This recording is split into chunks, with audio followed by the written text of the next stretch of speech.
semana, a Justiça determinou o bloqueio das contas do Rio de Janeiro para o pagamento de dívidas com a União. O governo estadual teve mais 140 milhões de reais bloqueados.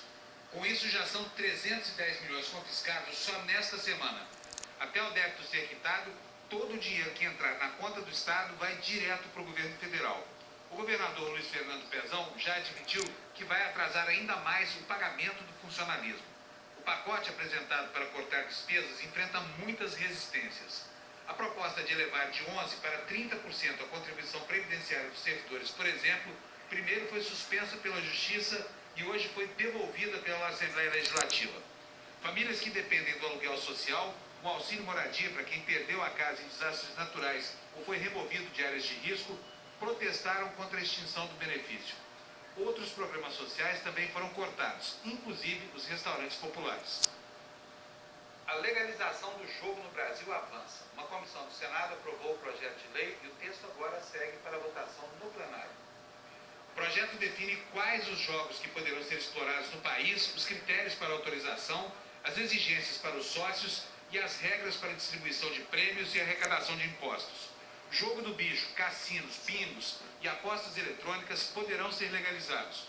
A União vai definir quem poderá explorar os jogos por meio de concessão. A Caixa Econômica Federal vai ser o agente responsável pela administração das contas das empresas e pela fiscalização. A previsão é de que a legalização dos jogos gere uma arrecadação de 29 bilhões de reais em impostos nos próximos 3 anos. Se aprovado pelos senadores, o texto segue para análise pela Câmara dos Deputados. Depois de apresentar lucro no trimestre passado, a Petrobras voltou ao vermelho. O balanço trimestral divulgado hoje aponta um prejuízo de 16 bilhões e meio de reais.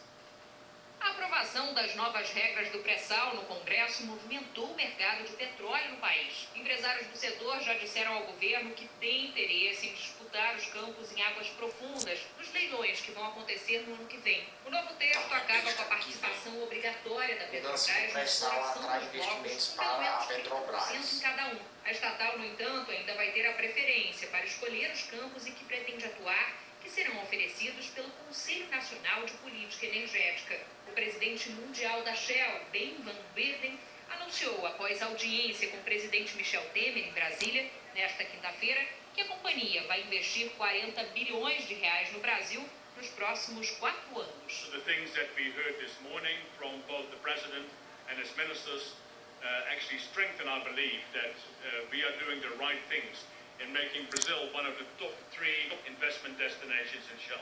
Com a mudança nas regras da exploração da área do pré-sal, a expectativa é acelerar a geração de empregos e royalties para estados e municípios em um período de receitas minguadas, além de desafogar a estatal que, por causa das dívidas, está com a capacidade de investimento limitada. Nesta quinta-feira, a Petrobras anunciou o balanço do terceiro trimestre. A companhia reduziu o endividamento em 17% no acumulado do ano para 325 bilhões de reais, mas teve prejuízo de 16 bilhões e meio de reais. A empresa acreditou o resultado negativo bem acima do prejuízo de 3 bilhões e 700 bilhões de reais no mesmo período do ano passado, a uma série de fatores. Entre eles, a apreciação do real em relação ao dólar, a queda do preço do petróleo e o aumento da despesa com o programa de demissões voluntárias. Sem esses itens especiais, nós chegamos aqui reportando jogos de momento um lucro positivo em quase 600 milhões